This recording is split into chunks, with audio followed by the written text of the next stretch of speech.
Hi, welcome back to the channel. In this episode's very short video, but I just want to make a comment. I subscribe to JayzTwoCents. I think it's an excellent channel, and I'm not trying to, you know, steal his content, but I wanted to provide an update from my experience as to one of his recent videos, but wanted to really delve into the custom, loop and how hard you should run your pumps and what's effective cooling. And he had a very nice breakdown. One of the things that I wanted to maybe add to this is from his information, and it was spot on from my perspective, is that he was saying how fast should you run your pump? Well, I think it's in relation to water flow, and a lot of individuals aren't going to be measuring their water flow. They have PWM pumps, perhaps. His pump was an actual dial, set it from 1 to 5.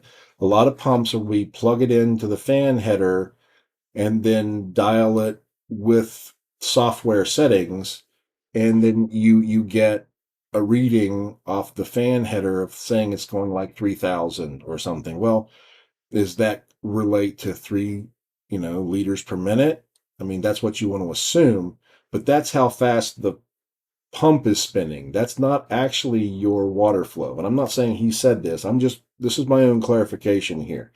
Um, so they do make products that if you are trying to look at what your water flow is, Coolants provides fan adapters. So you actually the you plug this sensor into this adapter and the adapter into a fan header, and it will convert the digital spinning of your sensor as water flows through the tubing, and it transduces into an electrical sensor signal, and then it picks it up by a fan header. So then what your fan reading would be is translated into your liters per minute of water flow. Now that's useful information, and that might be cheaper. I don't know. I haven't priced it. They make a lot of the gauges that you plumb right in line and you can see it, and they look really nice.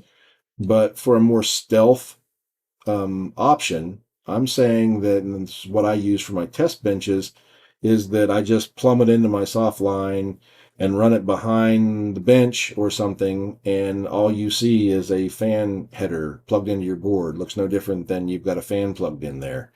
But behind is an actual spinning vane that spins based on the velocity of your water flow, converts it into a digital signal that can be then interpreted by liters per minute actual flow, not pump speed, but actual water flow.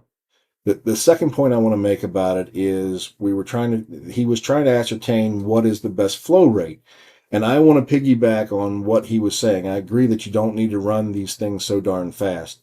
From Coulance's position to me, because when I was looking at my 14th gen K and KS systems, i9 KS systems, I called them and said, well, I want to start testing water blocks. Do you have anything more current? Because I had one of their old 380i blocks that they no longer make anymore. And they said they kind of got out of the game of making enthusiast blocks. They do more industrial types of things. But I asked for some more advice or information that they could provide. And they said, you only really need to have 1.5 liters per minute.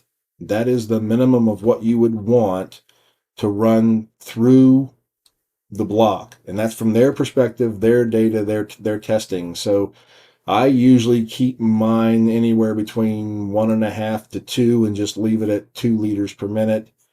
So it's ebbs and flows. And Jay is right to suggest that your pump speed will need to vary based on your setup.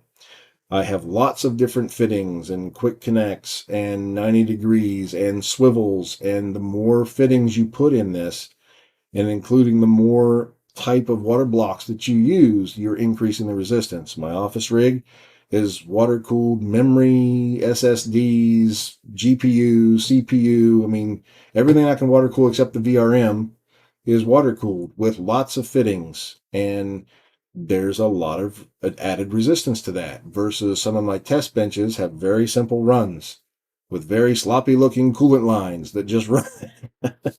But nonetheless, I mean, then I go in, and when I'm setting up how fast I want to make sure that things run, I set it at a constant rate of 1.5 or 2 liters per minute. I set constant my fan speeds, and I usually set 1300, RPM. Kind of just sort of gleaned that from Roman when he was doing his GPU water block testing. I thought that was a good number, and I agreed with his assessments. So, um, make sure that when you're deciding what your flow rate is, you're actually looking at the flow rate, not the pump speed. They don't always correlate 1-to-1. There's going to be losses there. So take that for what you will. Appreciated Jay's comments, and I just thought maybe other people might find this information also helpful. So there's more to come. Stay safe. God bless.